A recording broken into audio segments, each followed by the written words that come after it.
What's up, my fellow comic book readers?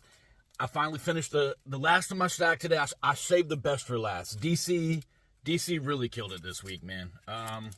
Let's start out. Not that there were any bad ones, but let's start out from the bottom of the three. Okay, Resurrection Man, Quantum Karma.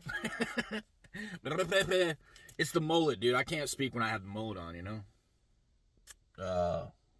It's pretty. Let's just go with it's pretty. Book 3, man. Our man, the Resurrection Man, found his brother, which I didn't even know he had a brother, but in this one, to explain the brother. This one and Aquaman, both of them, like the story's continuing, right? I'm not complaining. But the story's continuing, but in both of these books, they introduced something new. They gave a backstory to that something new, and then they fixed that something new. So it's kind of like the story's been written, right? And someone put like a wedge in the storyline and expanded it a little bit and then added another little story in there. That's what Resurrection Man felt like.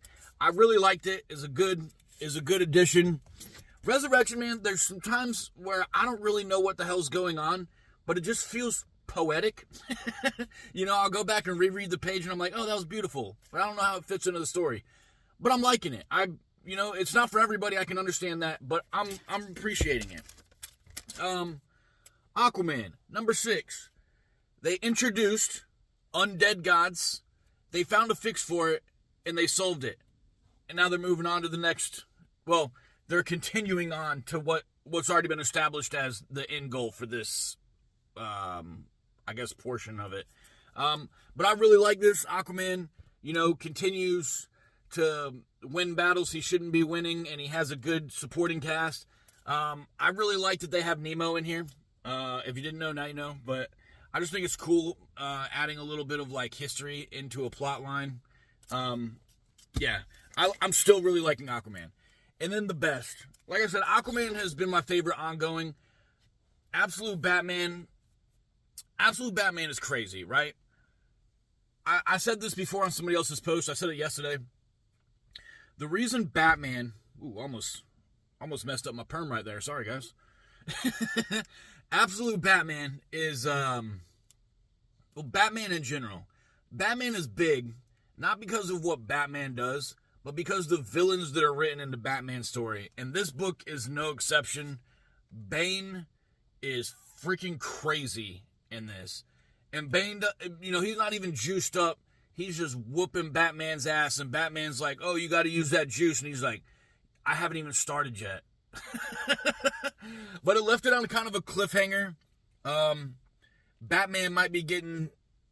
I'm sure Batman's going to escape. It's Batman. They're not going to let him get turned into something crazy or anything. But this was a really good issue. I enjoyed reading it. And if you like a bad guy just demolishing Batman, you're really going to like this issue also. And I know that's already been beaten to a pulp here on TikTok. I know everybody is reviewing this book and everybody's saying the same thing, that Bane's a badass. But it's true, man. It's true. And guys, most importantly, man, today is Father's Day. So, call and tell your dad you love him. If you got kids, man, enjoy spending time with them. Father's Day isn't just about dad to me.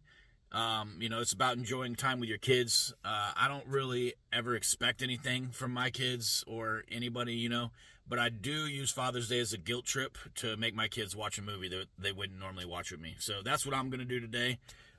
Who knows? Maybe I'll get a little bit of extra kindness from them, but as long as I get that movie out of them, we're good. But yeah, guys, happy Father's Day, and have a great day.